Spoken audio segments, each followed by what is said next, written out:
जय हिंद। आप सभी साथियों का आपके अपने YouTube channel Jha exam page पे स्वागत है। मैं आपके साथ राकेश झा। साथियों, उत्तर प्रदेश पुलिस 60,244 री एग्जाम की तैयारी करने वाले मेरे भाई बहन के पास इस तरह का मैसेज पहुंच गया होगा। कल परसों से ही ये नोटिस सबके पास पहुंच गया होगा। जो लोग तैयारी में लगे हुए हैं, आपके व्हाट्सएप ग्रुप में, इंस्टाग्राम के माध्यम से या फेसबुक के माध्यम से या टेलीग्राम ग्रुप में, सबके पास ये मैसेज पहुंच गया होगा। आप सबके मन में ये बात चल रही थी, जो भर्ती बोर्ड आखिर अभी तक सोई क्यों हुई है और भर्ती बोर्ड एग्जाम को लेकर के क्यों नहीं कुछ बता रही है। तो साथी, भर्ती बोर्ड परीक्षा केंद्र का चयन करने में लगा हुआ है। आप ध्यान से एक बात को समझिएगा। आपने उत्तर प्रदेश पुलिस री एग्जाम का डेट का इंतजार कर रहे हैं, जो आखिर एग्जाम कब होगा, कौन सी महीने में होगा। आपको याद होगा, प्रश्न पत्र लीक हो जाने की वजह से 17-18 फरवरी को जो आपका एग्जाम हुआ था, उसको 22 फरवरी को या 21 फरवरी को कैंसिल करना पड़ा था, प्रश्न पत्र लीक हो जाने की वजह से। उसके बाद से आप सबने पढ़ाई से अपना मन तोड़ लिए थे, जो आखिर होगा ही नहीं। लेकिन एक बार फिर से उठिए और अपने जोश जुनून के साथ उठिए और फिर से तैयारी में लग जाइए। साथ ही मैं बात कर रहा हूँ उत्तर प्रदेश पुलिस 60,244 री एग्जाम का। आपको पोस्ट पता ही है जो कितना वैकेंसी था, तो 60,244। भर्ती बोर्ड अभी तक क्या कर रही है। तो साथी, जिस दिन परीक्षा को कैंसिल करना पड़ा था प्रश्न पत्र लीक हो जाने की वजह से, उसी दिन मुख्यमंत्री योगी आदित्यनाथ जी ने बताए थे जो 6 महीना के अंदर दोबारा से पेपर कराया जाएगा। तो फरवरी में हो गया था पेपर समाप्त। फरवरी के बाद मार्च, अप्रैल, मई, जून, जुलाई, अगस्त, यानी अगस्त तक पेपर कराने की संभावना है। लेकिन जितने सारे YouTube पे हैं, मैं रहूं चाहे कोई आप रहें या कोई भी टीचर हो, किन्हीं को पूरे YouTube पे नहीं पता है जो एग्जाम डेट कब है, क्योंकि भर्ती बोर्ड की तरफ से ही नहीं कुछ बताया गया है। तब एग्जाम डेट कहां से आ जाएगा। तो किसी को पूरे YouTube पे नहीं पता है जो यूपी पुलिस का एग्जाम कौन सी महीने में कितने तारीख को होगा। लेकिन सब ऐसे अंदाजा लगा रहे हैं जो 4 जून को इलेक्शन का रिजल्ट आ जाएगा, उसके बाद कभी भी एग्जाम हो सकता है। तो एग्जाम डेट को लेकर के आप चिंतित नहीं होइए, किसी को नहीं पता है पूरे यूट्यूब पे। जब भर्ती बोर्ड बताएगी तब आपको भी पता चलेगा, हमको भी पता चलेगा, जितने सारे ऑफलाइन ऑनलाइन में टीचर है सबको पता चलेगा। अभी सब अनुमान ही लगा रहे हैं जो इस महीने में हो सकता है। मैं सटीक बात बताता हूँ। तो भर्ती बोर्ड अभी तक क्या कर रही है, तो परीक्षा केंद्र का चयन करने में भर्ती बोर्ड लगी हुई है। अब आपके मन में होगा जो एग्जाम कौन सी महीने में होगा, तो मैंने आपको पहले ही बता दिया, पूरे यूट्यूब पे किसी को भी नहीं पता है जो कौन सी महीने में एग्जाम होगा। भर्ती बोर्ड जब डिसाइड करेगी तभी आपको भी पता चलेगा, हमको भी पता चलेगा, सारे टीचरों को भी पता चलेगा, चाहे वो ऑफलाइन के टीचर हो या ऑनलाइन के टीचर हो। लेकिन सब ऐसे अनुमान लगाते हैं, इलेक्शन का रिजल्ट है 4 जून को, 4 जून के बाद कभी भी एग्जाम हो सकता है। लेकिन 4 जून के बाद ये नहीं जो 5 जून को ही एग्जाम हो जाएगा। एग्जाम कराने में भी टाइम लगता है। 48 लाख बच्चों ने फॉर्म भरे हैं, ठीक है। तो 1 दिन 2 दिन की बात नहीं है जो 1 दिन में हो जाएगा। यदि देखें ना, जो 2 दिन में एग्जाम लेने के चक्कर में क्या हो गया था, तो ये ऐसा भी नहीं है। इस बार बहुत सब कुछ को देख करके एग्जाम लेना पड़ेगा, नहीं तो फिर वही हाल हो जाएगा जो 17 और 18 फरवरी को हुआ था। अब समझिए, तब भी आपके मन में ये होगा दुविधा जो एग्जाम आखिर कौन सी महीने में होगा। इतना तो हो सकता है ना जो कौन सी महीने में होगा। तो यूपी पुलिस का जो एग्जाम होगा, री एग्जाम, वो संभावना है, मैं सटीक नहीं बता रहा हूँ, कोई डेट नहीं है किसी के पास पूरे यूट्यूब पे। संभावना है जो जुलाई में हो सकता है, जुलाई में एग्जाम होने की संभावना है। इसीलिए आप तैयारी में लग जाइए। और तैयारी में यदि नहीं लगिएगा, आप ये सोचते हैं जो एग्जाम डेट आ जाएगा तब मैं तैयारी करूंगा, तब मेरा हो जाएगा, बिल्कुल नहीं होगा। मैं डराता नहीं हूँ, मैं वैसे टीचरों में से नहीं हूँ जो मैं बोलूंगा जो मेरा कोर्स ले लो, मैं जो बोलता हूँ वही होगा, ऐसे नहीं होगा। आपको पढ़ना ही पड़ेगा, मेहनत करना ही पड़ेगा, तभी होगा, नहीं तो नहीं होगा। इस बात को समझिएगा। तो जुलाई में होने की क्या है, संभावना है। फॉर्म कितना भरा गया था, तो 48 लाख बच्चों ने फॉर्म भरे थे। अब सुनिए काम की बात, कंपटीशन उतना आसान नहीं है जितना आप समझते हैं, जितना आपको समझाया जाता है यूट्यूब के माध्यम से, जो लड़ जाएगा, फंस जाएगा, उड़ा दोगे, उतना आसान नहीं है। फॉर्म भरा गया 48 लाख, टोटल बच्चे जो हैं एक सीट पे 80 स्टूडेंट्स के बीच में फाइट है। 48 लाख बच्चों में 60,244 से डिवाइड कीजिएगा तो एक सीट पे आपके जैसे 80 बच्चों को बैठाया जाएगा, उसमें से किसी एक का सिलेक्शन होगा।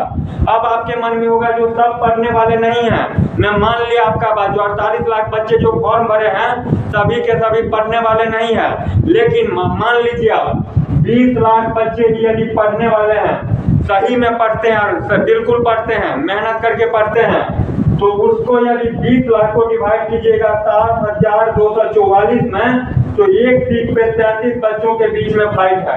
आपके जैसे 33 बच्चों को बैठाया जाएगा, उसमें से किसी एक का सिलेक्शन होगा। तो कंपटीशन उतना ही मुश्किल है, लेकिन आपको समझाया जाता है मेरा कोर्स खरीद लो तो सिलेक्शन हो जाएगा, मेरे साथ 1 घंटा आ जाओ यूट्यूब लाइव में तब सिलेक्शन हो जाएगा। बिल्कुल नहीं होगा, मैं डराता नहीं हूँ, हकीकत बता रहा हूँ। यदि आपको लगता हो जो सामने वाले सही बताता है तो निश्चित रूप से चैनल को सब्सक्राइब कीजिएगा। आपके साथ साथ मेरा भी हौसला बरकरार रहे, मैं सटीक जानकारी आप तक पहुंचाता रहूं। मैं कभी नहीं ये बोलूंगा जो कंपटीशन निकालना बहुत आसान है, बहुत ही मुश्किल है। आप इसको यूपीएससी मान करके पढ़िए, तब आपसे उत्तर प्रदेश पुलिस निकलेगा। सबका कैपेसिटी अलग अलग होता है दिमाग का। अब सुनिए, एग्जाम आपका कब हुआ था? तो 17 और 18 फरवरी को हुआ था, जिसका प्रश्न पत्र क्या हो गया था, लीक हो जाने की वजह से पेपर को कैंसिल करना पड़ा था। ये तो आपको पता ही है, 17-18 फरवरी 2023 को हुआ था। आप सुनिए, ध्यान दीजिएगा, बच्चे जो होते हैं 2 तरह के बच्चे होते हैं तैयारी करने वाले। एक होते हैं इंटेलिजेंट बच्चे, एक होते हैं एवरेज बच्चे। इंटेलिजेंट बच्चे वो होते हैं जो 8वीं, 9वीं, 10वीं में अच्छे नंबर से पास करते हैं, सब्जेक्ट पे उनका पकड़ रहता है, वो सभी सब्जेक्ट को अच्छे ढंग से पढ़ करके एग्जाम में अच्छे नंबर लाते हैं। तो वो क्या होते हैं, इंटेलिजेंट बच्चे के कैटेगरी में आते हैं, वो इंटेलिजेंट रहते हैं। एक होते हैं एवरेज बच्चे, 8वीं, 9वीं, 10वीं डमाडोल स्थिति में कैसे भी पास कर जाते हैं, वो 10वीं पास कर जाते हैं, वो पास करके आते हैं। 10वीं 12वीं वो क्या कर लेते हैं, पास कर लेते हैं। 8वीं 9वीं 10वीं किसी भी प्रकार से वो क्या करते हैं, पास कर लेते हैं। अब एवरेज बच्चे क्या करते हैं, इंटेलिजेंट बच्चे से अपना मुकाबला करते हैं। इंटेलिजेंट बच्चे क्या करता है, 6 महीना यदि 8 घंटा पढ़े तो railway, bank, SSC, UP police या स्टेट लेवल का कोई भी एग्जाम है वो निकाल लेंगे, बिल्कुल निकाल लेंगे। क्यों? तो उनको सब्जेक्ट पे पकड़ है, वही चीज रहता है, सिर्फ प्रैक्टिस की बात रहती है, स्पीड के साथ प्रैक्टिस करते हैं, वो इसमें आ जाते हैं, मतलब कंपटीशन देने के लायक वो हो जाते हैं। लेकिन एवरेज बच्चे जो होते हैं, जो डमाडोल स्थिति करके पास करके आते हैं, वो ये सोचते हैं जो मैं 4 घंटा पढ़ लूंगा, किसी का कोर्स खरीद लूंगा, उससे मेरा सिलेक्शन हो जाएगा। ये बिल्कुल मन की भूल है, ठीक है। उनका क्या होता है, एवरेज बच्चे का तो बेस कमजोर रहता है, वो ना तो 8वीं अच्छे ढंग से पढ़े, ना 9वीं अच्छे ढंग से पढ़े, ना 10वीं अच्छे ढंग से पढ़े, वो पास कर गए हैं। 100 में से 33 नंबर लाए, वो अपना क्या कर लिए, पास कर लिए। अब जो आप एवरेज बच्चे इंटेलिजेंट बच्चे से मुकाबला करेंगे तो कहाँ से हो पाएगा, सोचने वाली बात है।